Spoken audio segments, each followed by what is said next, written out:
Hello and welcome to the latest Legal Week video. We're here to discuss the Legal Week Employee Satisfaction Survey, which is in its 10th year now. I'm joined by Des Cahill, who's Director of Research at Legal Week. Hello. Hi. Des, we'll start off with an easy one. Which firms have done particularly well, do you feel, this year? Well, the top 5 this year are Shoesmiths, who came in at number 1 and were number 1 last year as well. And taking the places behind them are Weil Gotshal, DWF, Mishcon and Travers Smith. They're overall, all the different categories, those are the 5 firms that have done really best this year. Is there anything that stands out in terms of what those firms have done this year to perform well? I think it's a mixture of things, really. Some of it is it's obviously easier to maintain a good engagement attitude and atmosphere, if you like, at a smaller one-office firm, for example. It's also to do with, perhaps the size of your reward package in terms of maybe some of the US or transatlantic firms. But for all of them, there are so many things that we ask about in the survey. It's a range of different things, and some firms do better in some areas and some in others. The survey's been running since 2005 now. What has changed in the 10 years that Legal Week has ran this survey? Well, I think the biggest thing that's changed is the percentage of people. We ask a very simple question: are you actively looking for another role currently? And percentage in 2005 was about 16% or so, and this year and for previous years it's been 21-22%. So that's a big change. A lot more people looking to move. And would you say that's because people are more unhappy in their jobs? What's changed in how lawyers perceive their work? One of the interesting questions we ask is which firm would you much rather be at, or which firm we would quite like to move to? And we do in the question, it says which private practice firm, but overwhelmingly this year the most popular response to that was the answer in-house.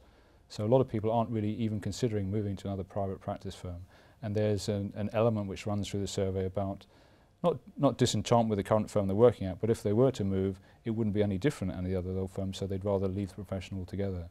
And that's about 21% or so are, say, looking to move on. But moving in-house, very, very popular this year.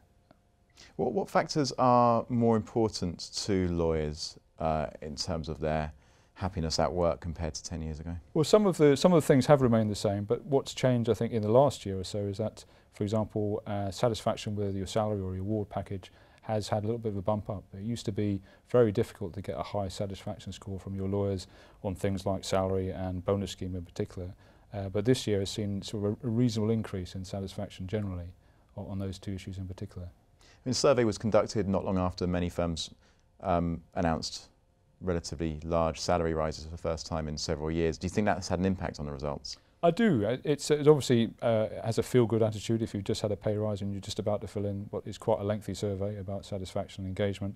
And as I say, the general satisfaction scores, those did bump up, but it was from a very low base level, so it's by no means the most satisfactory score that people give. In terms of the satisfaction level for salary, it's gone up a little bit, but in terms of how important people feel that is, in terms of remaining at the same job, it's gone down to 7th place from 4th place previous year. So monetary concerns are still important, but a little less so this year than last. And there's still a big gap, both in terms of salary and bonuses, between how important lawyers see it and how satisfied they are with the remuneration they receive. They are, yes. I mean, it's very difficult to keep lawyers happy, especially on the financial front. And there's increasingly acceptance, I think, on work-life balance and issues like that, you take a career or a job at an international law firm, you don't expect to have quite as much home life as perhaps you would do at another job. But at the same time, people still want their cake and the ability to eat it. So they're still saying that they're a little bit unhappy with the reward package. And in terms of the general economic background we're currently, they can all see that the market's picking up. They can read in Legal Week about how profits and revenue for firms is going up. And that obviously has a filter-through effect on what their expectations in salary terms are. Did you see much difference in attitude between men and women in the survey this year? There are quite some very big differences, actually, particularly in things like career ambition. For example, partnership prospects we ask about every year. And the amount of men, for example, who are willing to put their hands up and say that they're very interested in becoming partner at a firm is about 51%. And for women it's a lot less, it's about 37-38%. There's quite a big difference in terms of whether you're willing to push really hard for partnership prospects or not, or whether you actually think that it's reality, I suppose, would be another way of looking at it. And were there similar differences when you looked at the level of experience of those who responded to the survey? I think, generally speaking, people became more disenchanted the longer they were at a law firm. So the younger end of the profession tend to be more optimistic, if you like, about everything from career prospects to their progression throughout the firm, and as people become more experienced, they become less enthusiastic. In terms of practice areas, I mean, last year we had a huge jump for energy, for example, in terms of the number of people looking to leave particularly. That's settled down, I think, and I don't think particularly this year there are any sectors which are happier or perhaps less likely to be moving on than any others.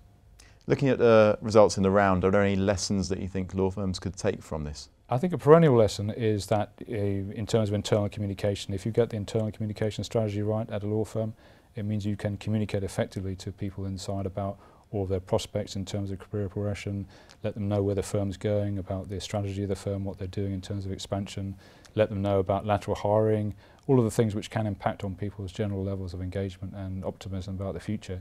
If you have an internal communication project which is working effectively, then you can get much higher scores almost across the piece for nearly all of these areas. Thanks very much, Des. Thank you. You can find our coverage of the report on legalweek.com, where you'll also find details of how to obtain a copy.